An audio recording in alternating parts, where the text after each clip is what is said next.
Geospatial Knowledge Readiness Index, indeks kesiapan pengetahuan tentang geospasial di seluruh dunia.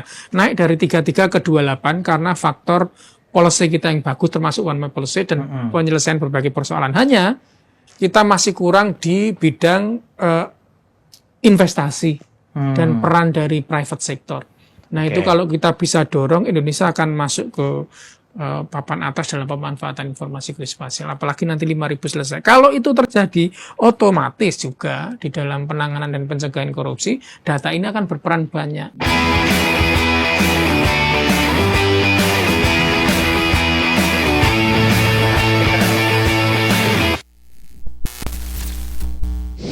Kok bisa keluar sertifikatnya? Kawasan hutan kok bisa ada sertifikat. Nah terus gimana itu, Prof? Nah kalau sertifikatnya duluan, berarti dulu belum ada status hutan. Tinggal dilihat, kalau misalnya duluan sertifikatnya, maka harus ada misalnya, saya tidak tahu kebijakan di kehutanan, misalnya kawasan hutannya ditukar, atau itu dilepas kawasan hutannya karena sudah ada kepemilikan.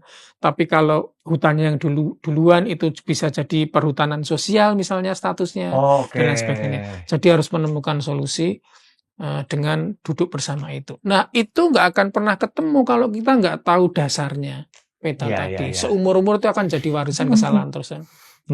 Jadi itu bisa benar-benar jadi konflik yang nggak kelar-kelar ya sebetulnya, Prof ya. Kalau misalnya tumpang tindih itu kayak akhirnya orang nggak mau terima, kayak loh kan saya udah punya sertifikat, udah bayar secara hukum, ada legal letternya gitu. Nah sedangkan sana juga punya legalnya gitu. Gimana ya? Jadi kalau misalnya di trace back gitu misalnya, Prof, kayak ini berarti yang salah yang memberikan izin dari pihak A atau dari pihak B. Itu apakah si pihak A dan B ini bisa ditindak masuk dalam penindakan korupsi atau gimana ya, Prof? Akhirnya? Nah, itu akhirnya tergantung kesalahannya kan. Apakah waktu itu pengambilan kebijakan, kewenangan dia untuk ngambil keputusan itu berdasarkan apa? Terus ada vested interest enggak dan lain sebagainya, itu tentu penegak hukum yang mengkaji. Tapi dasarnya kan data ini masuk dulu. Saya kasih contoh satu lagi yang beberapa waktu lalu sertifikat di laut atau pagar laut. Pagar laut. Saya tahu itu. Pagar laut itu kan laut dipagari. Terus ada sertifikatnya. Nah, pertanyaannya, dulu itu dataran apa dulu itu sudah laut? Mesti rujukan pertamanya peta dasar BIG. Unsur 8 itu salah satunya garis pantai tadi saya sebutkan. Garis pantainya dicek. Kalau garis pantainya dulu menjorok ke laut, kemudian sertifikat itu kapling-kaplingannya itu ada di dalam, berarti memang dulunya daratan. Terus consider sebagai tanah hilang, kena abrasi. Jadi laut ya. Dari lautan. Kasusnya lain, ceritanya lain. Tapi kalau dari dulu garis pantainya di situ, kemudian kaplingannya di luarnya sana, berarti kan ada motif tertentu yang bisa didalami itu. Itu bagian awal dari pencegahan korupsi. Kalau datanya transparan, semua orang bisa melihat. Karena semua orang bisa melihat, semua orang berteriak. Dan garis pantai itu bisa dilihat, Pak. Bisa datanya ada. Jadi ujungnya apa ya waktu itu? Nah, yang itu yang saya nggak tahu. Kewenangan saya hanya sampai menyajikan data. Kalau garis pantainya ya memang ada beberapa yang sekarang jadi laut. Dulunya daratan. Tapi mayoritas memang yang tapi kan itu joroknya terlalu ke sana ya. Kayak nggak mungkin deh kalau itu daratan. Kalau masa kala geologi 1000 tahun yang lalu atau itu ya mungkin tapi kan itu kita juga belum berdiri negara ini kan. Yang bikin sertifikat siapa? Pithecanthropus erectus. Saya nggak tahu makanya itu. Itu hanya sekedar ilustrasi bagaimana data geospasial itu berperan penting. Didengar tidak, diperhatikan tidak, tapi role-nya penting sekali ya, perannya sangat penting. Jadi sekarang hambatannya, Prof, untuk membuat tadi One Map Policy ini, belum selesai. Apa ini? Untuk lintas sektor sampai ke daerah-daerah. Satu, karena literasi geospasialnya belum tadi ya. Kedua, karena SDM-nya, Ketiga, sekarang kebijakan ini karena sangat penting, menurut hemat kami, ini memang kadang harus diperkuat. tidak hanya berhenti di Kepres, kalau perlu undang-undang. Karena akan meningkat ya, mengikat setiap kementerian dan lembaga. Ini menjadi lebih diperhatikan dan mempunyai kekuatan policy yang lebih kuat. Ya, dibandingkan Kepres. 2 kali kita dengan Kepres saja hasilnya bagus kayak ini, tapi kalau ini dibawa ke undang-undang itu akan sangat bagus sekali. Yang keempat tantangan kita. Ini kita masih bermain di skala peta 50.000. Nah, sekarang saya ngomong skala peta. Semakin besar skalanya 50.000, 1/50, berarti petanya semakin kecil kan? Kalau 1/5000 berarti semakin gede. Nah, sekarang kita baru bermain 1/50.000. Artinya kalau kelihatan ya? Yes, kalau lahannya hanya ya 10 kali 10 meter, 15 kali 15 meter atau 20 kali 20 meter, kadang nggak kelihatan. Iprit ya itu ya. Exactly. Nah, sekarang kita perlu yang 1/5000. Saat ini sedang kita kerjakan peta dasarnya dulu dong. Yang basisnya itu. 50.000 kita selesai seluruh Indonesia, 25.000 kita seluruh Jawa selesai, dipakai untuk RT RW, peta tata ruang dan lain sebagainya itu pakai itu. Tapi sekarang kebutuhannya 5.000, Mas. Misalnya untuk rencana detail tata ruang, yang detail per kecamatan itu.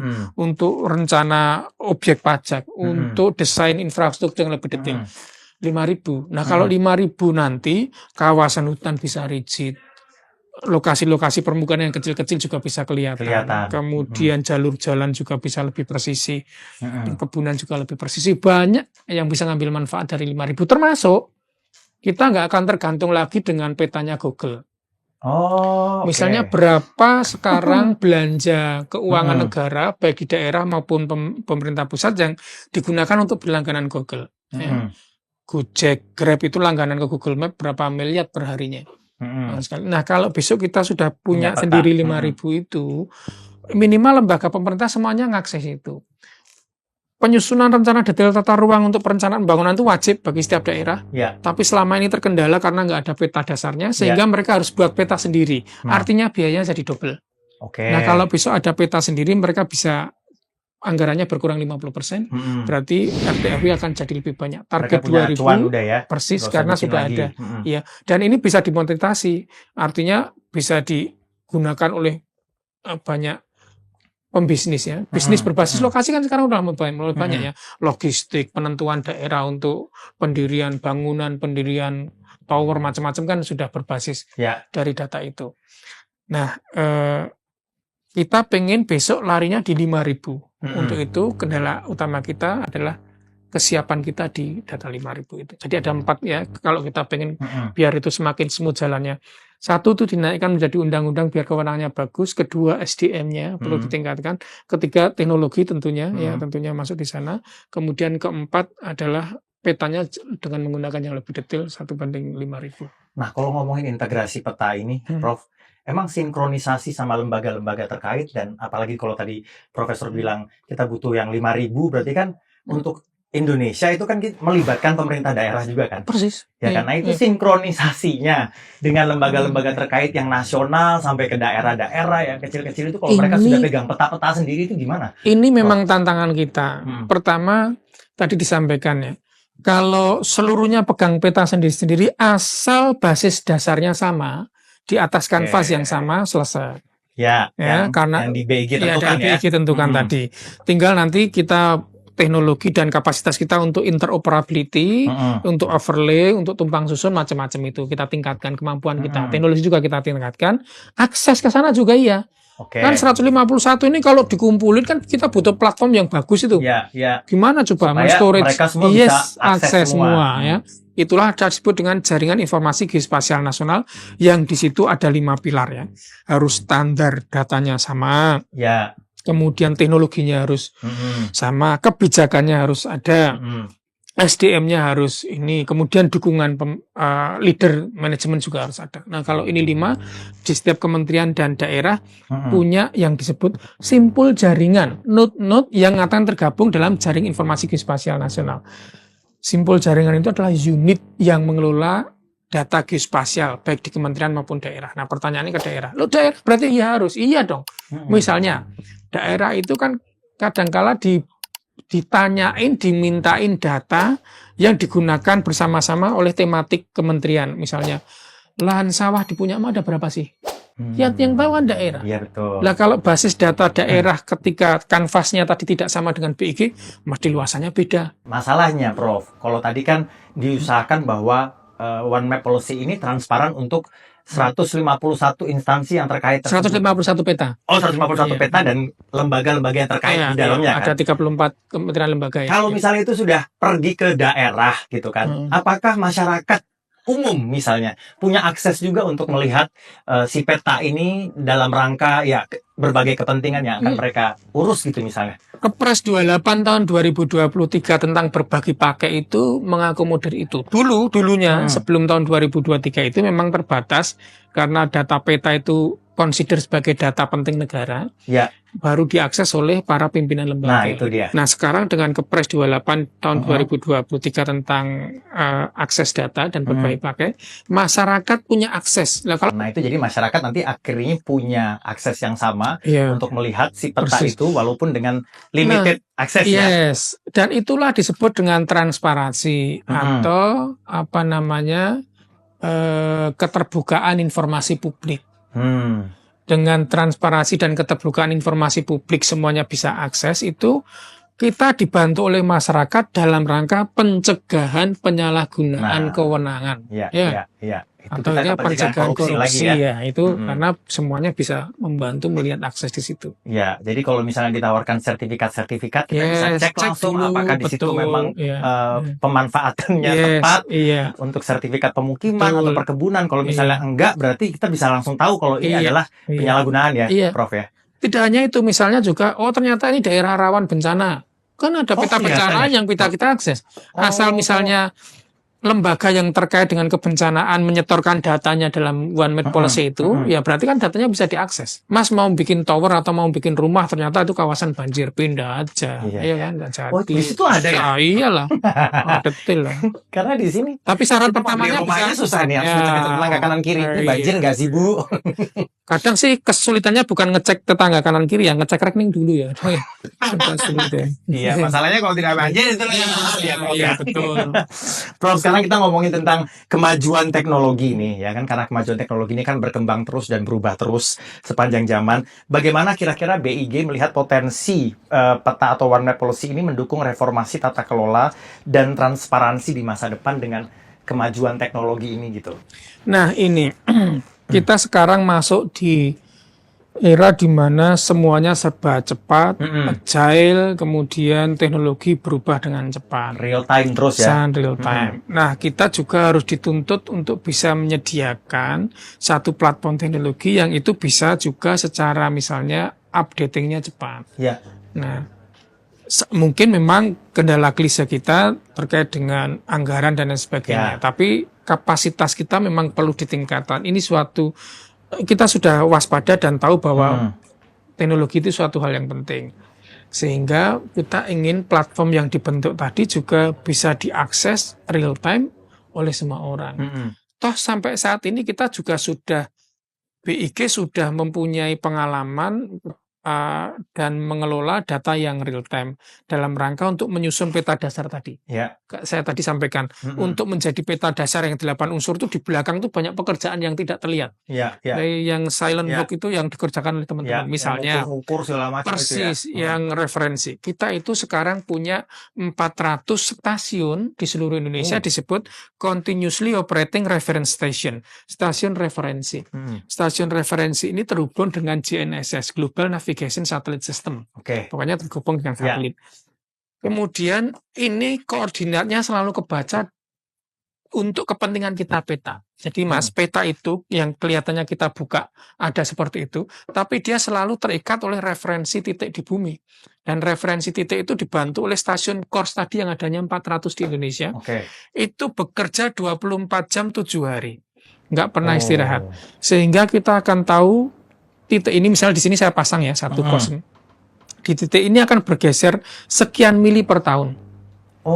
Sehingga sehingga kita di seluruh Indonesia itu bisa tahu lempengnya geser kemana. Lempeng yang Sumatera geser ke selatan, lempeng Kalimantan geser ke atas agak nyerong ke kanan, itu kita tahu. Yang Jawa agak geser ke kiri, itu kita tahu karena ada datanya di 400 stasiun itu. Kami hanya menggunakan, bukan hanya, tapi kami gunakan utamanya untuk referensi. Ternyata ini di BMKG atau di Badan Geologi bisa dipakai untuk memonitor pergerakan lempeng. Itu satu. Yang kedua, kami punya 290 stasiun pasang surut di seluruh titik-titik di seluruh titik-titik pelabuhan di Indonesia. 290. Yang itu bekerja 24 jam 7 hari, datanya dikirim per 5 detik, isinya per detik. 5 detik itu tung gitu, isinya per detik kalau di renceng gitu. Wah, kalau di renceng nggak terlalu banyak perubahan ya biasanya. Oh iya, betul. Tapi signifikan. Kalau misalnya sekarang digunakan oleh BMKG untuk monitor ada gempa di tengah laut. Yes. Misalnya gempa triggering tsunami. Dari mana model tsunami itu divalidasi? Dari data ini, Pak. Dari data ini. Misalnya kemarin ada tsunami karena longsor di lereng gunung mengakibatkan gelombang, itu kan kami mendeteksi datanya dulu, baru bisa digunakan untuk detik ya, perubahannya ya. Kami gunakan untuk referensi, tapi mereka gunakan itu contoh teknologi yang sekarang kita gunakan untuk memperbaiki kualitas data kita. Besok kedepannya juga akan kita pakai. Contoh nih, biar agak mumet dikit teknis. Indonesia itu kan luas sekali, Pak. Luas sekali ya. Luas daratannya itu 1,9 juta kilometer persegi loh. Bayangkan. Itu jaraknya 5.000 kilometer dari ujung Aceh sampai Papua.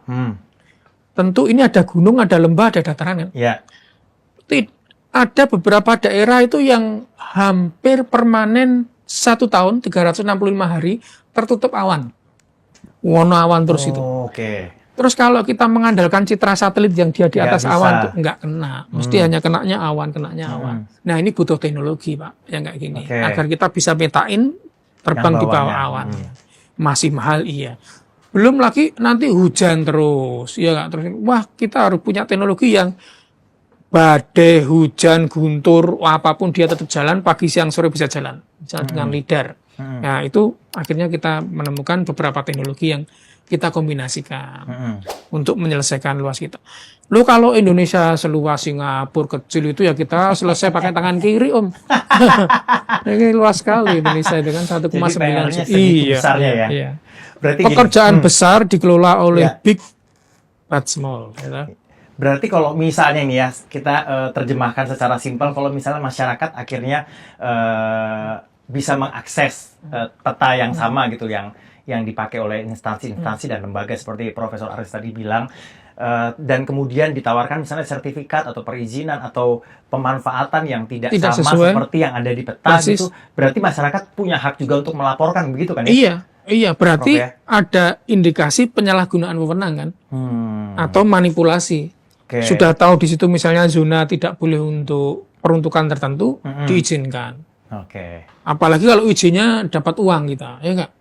Nah itu yang dapat uang. Dapat uang. Nah itu yang nggak tahu, nggak boleh suudon juga sih kan, kita nggak tahu dia terima apa enggak. Nggak mungkin nggak dapat uang, Prof. Mau pipis aja pakai uang di sini, Prof. Tapi menurut Profesor Aris nih, mungkin sebagai pertanyaan-pertanyaan penutup, jadi langkah konkret apa, Prof, supaya si One Map Policy ini bisa benar-benar terrealisasi dalam waktu sesingkat mungkin dan membantu banyak pihak, juga termasuk membantu masyarakat pada akhirnya gitu ya, dan ujung-ujungnya juga ya mencegah banyak kemungkinan terjadinya korupsi gitu. Kira-kira langkah konkretnya apa untuk supaya ini gitu. Periode ini kita harus menyelesaikan setelah 151 ini, baiknya memang ada konsolidasi lagi kebijakan di nasional tadi, kalau bisa dibawa ke undang-undang biar lebih kuat, kemudian ditambah tematik lagi di luar 151 yang belum masuk, yang kira-kira ada celah. Itu membuat sengkarut. Ada di luar itu lagi ya, iya masih ada, banyak sekali, 300-an lebih yang tematik di Indonesia itu. Yang baru masuk di program kebijakan kan 151. Kalau ini yang lainnya bisa masuk, itu efisiensi mesti. Urusannya dengan pencegahan efisiensi itu ya. Kemudian kemudian transparansi. Ya kalau semuanya lihat, lu mau ngapain? Nggak bisa ngapain juga. Harus berbuat dengan benar. Kalau semua lihat nggak paham juga sama aja. Jadi harus memberikan literasi yang baik sehingga biar paham, ya nggak? Iya. Ngomong aja masih gimana salah. Ya cara perwujudannya ya, Prof ya? Maksudnya kalau nanti akhirnya semuanya aksesnya ada, terus semuanya tercapai seperti yang kita bayangkan atau kita bicarakan bersama sore ini. Tapi masyarakatnya belum teredukasi dengan baik. Even saya aja hari ini baru mengerti, walaupun mungkin baru permukaan ya. Jadi gimana ya? Menempatkan pengembangan informasi geospasial di Indonesia sebagai bagian prioritas nasional untuk mendukung keberlangsungan pembangunan. Itu sudah sangat luas sekali.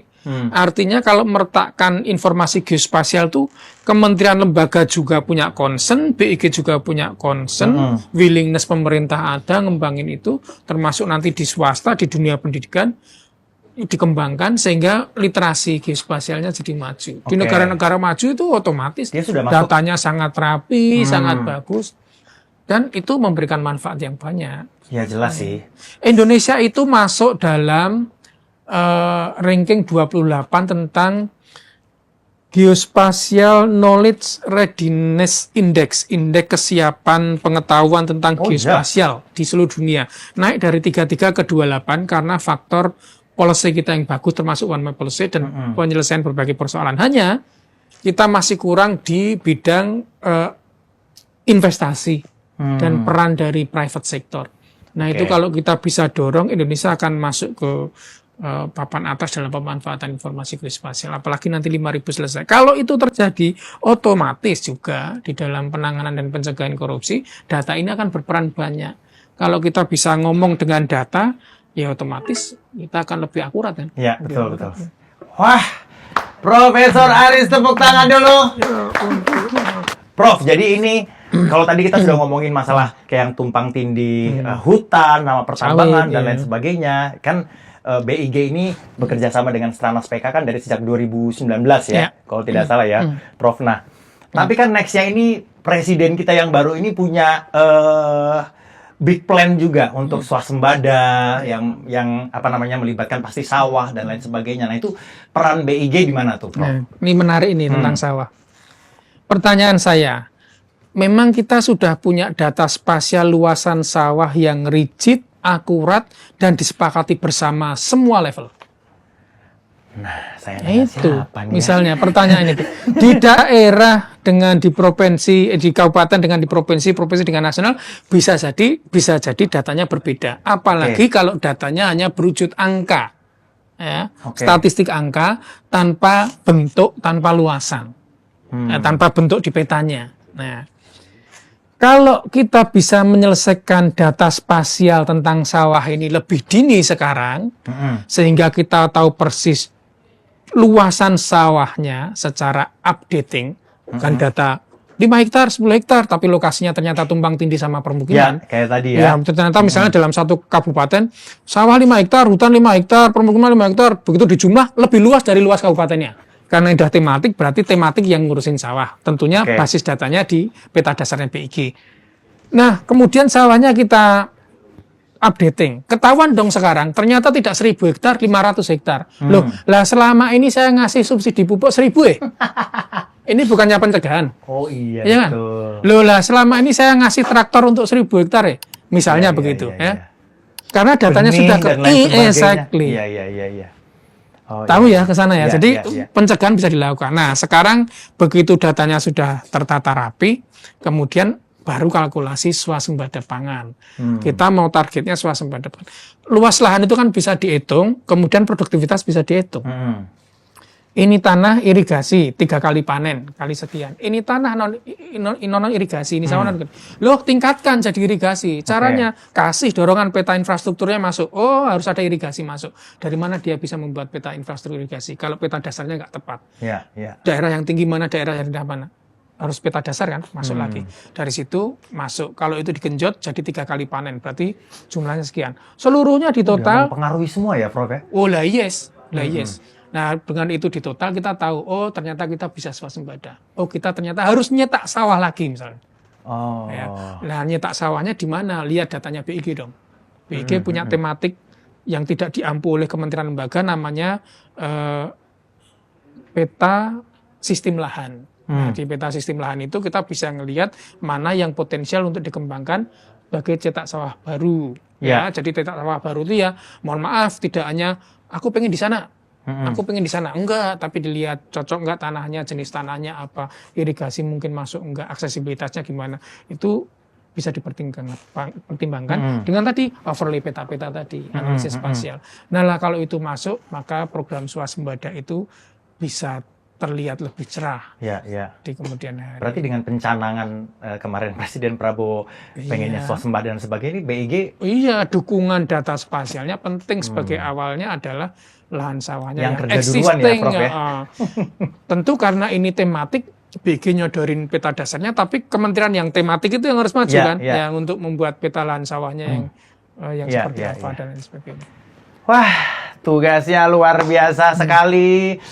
Kita baru tahu ya pemirsa, ternyata urusan masalah data geospasial ini bukan cuma urusan masalah peta doang, tapi di sini jadi belajar, oh ternyata ini juga menyangkut masalah akuntabilitas, transparansi dan kontrol publik ya, ada di dalamnya situ ya, dan akhirnya mencegah korupsi bersama-sama gitu. Kirain tadi saya juga pertamanya waktu Mas masuk ini bingung, ini apa hubungannya? Kalau peta yang mau dikorupsi apanya? Misalnya ada garisnya dikorupsi, nggak ada garisnya. Nah, tapi pagar apa tadi? Itu tadi memperjelas contoh yang paling mudah ya. Karena paling rame yang dibicarakan terakhir kan itu kan. Dan orang-orang kayak bingung kayak maksudnya apa sih pagar laut ini? Oh, karena petanya nggak sama itulah akhirnya itu berkonflik dan bersengketa dan macam-macam ya. Dan itu bisa menguntungkan pihak-pihak yang harusnya tidak mengambil keuntungan di situ ya. Luar biasa Profesor Aris, terima kasih banyak untuk kuliahnya 3 semester yang saya dapat dalam waktu 1 jam. Ini kalau mau UAS sekarang saya siap. Ini mau UAS apa kita? Iya, siap saya siap. Luar biasa. Ya pokoknya mudah-mudahan smart people juga walaupun mungkin ya kalau misalnya nanti nontonin ini sekali nggak mudeng, putar lagi. Nah, kan kalau di YouTube kan bisa kan. Insya Allah kalau udah 3 kali tambah bingung. Nah, asal pemirsa tahu ya, ini saya juga retake-nya 3 kali. Karena nggak mudeng-mudeng. Karena namanya juga awam ya pemirsa ya. Ya smart people, jadi kalau misalnya nanti nggak ngerti kayak apa sih maksudnya, coba diputar lagi, coba di ini lagi. Karena sebetulnya penjelasan Profesor Aris tadi benar-benar sangat sesederhana mungkin, walaupun tetap aja masih ada istilah-istilah, namanya juga profesor umur 37 tahun ya. Jadi masih kita kadang-kadang kayak gitu. Kalau ada pertanyaan tulis di kolom komentar. Belum tentu dijawab sama hostnya. Kirain dia mau ngasih nomor WhatsApp. Profesor Aris, terima kasih banyak untuk kesediaannya menjelaskan dan juga hadir di podcastnya Stranas PK ini. Semoga kebijakan-kebijakan Wamed policy-nya benar-benar bisa terwujud sesegera mungkin dan membantu banyak pihak, bukan cuma pemerintah tapi juga masyarakat terbantu, dan kita bisa mencegah korupsi bersama-sama, mengamankan juga uang negara dan juga kesejahteraan masyarakat. Terima kasih banyak. Sekali lagi kita tepuk tangan dulu untuk Profesor Aris. Oke, smart people, sekian dulu kayaknya pembicaraan kita hari ini dan di episode kali ini. Jangan lupa untuk follow podcast Stranas PK di platform-platform favorit Anda, dan sampai ketemu lagi di episode selanjutnya. Saya John pamit dulu. Dadah. Kita bisa punya 100 orang baik, tapi ada 1 orang jahat. Siapa yang bisa menjamin 100% orangnya semuanya baik? Gak ada. Orang jahat pasti ada. Admit that secara kesatria, akuin aja. Orang jahat itu ada. Makanya dipersulit.